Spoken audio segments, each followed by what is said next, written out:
এবছর মিয়ানমার গিয়েছিলাম আমি আর আমার বান্ধবী নিজেরা। এবার নিজেরা যাওয়ার তো কিছু বিড়ম্বনা থাকে। আমরা সাধারণত আমাদের সাফল্যগুলোকেই প্রকাশ করি, ব্যর্থতা নয়। এবছরে এই যে মিয়ানমার গেলাম, তাতে ইরাবতী নদী বন্যায় ভেসে গিয়েছিল। আমরা ইনলে থেকে যাচ্ছিলাম বাগান, পাবলিক ট্রান্সপোর্টে।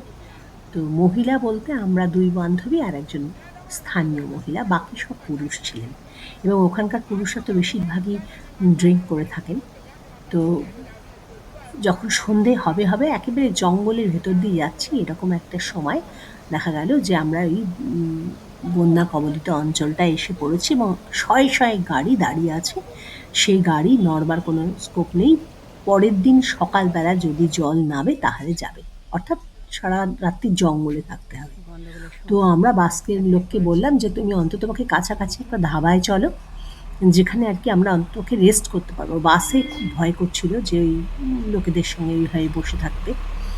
তো যখন ধাবায় গেলাম তখন ওই বাসেই ছিল একটি ২১ বছর, ২০-২১ বছরের কাছাকাছি বয়সের ছেলে। তাকে আমি মানে মনে হলো ওই আমার অবলম্বন। ওকে বললাম যে তুমি কিন্তু আমার পাশ থেকে সরবে না। আর বান্ধবী একটু শোবার চেষ্টা করলো। আমি বললাম এমন পশ্চারে শুইও না যাতে নাকি এই লোকগুলো দেখে আর কি। সারা রাত ধাবায় বসেছিলাম।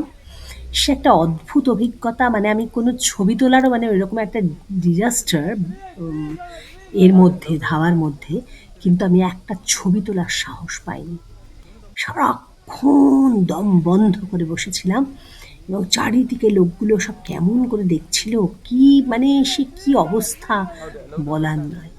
তো তখন মনে হলো যে সত্যি মানে বিড়ম্বনায় পড়েছিলাম বটে, কিন্তু সেখান থেকে যখন বেরিয়ে আবার চলে এলাম তখন কিন্তু মনে একটা অদ্ভুত শক্তি এলো।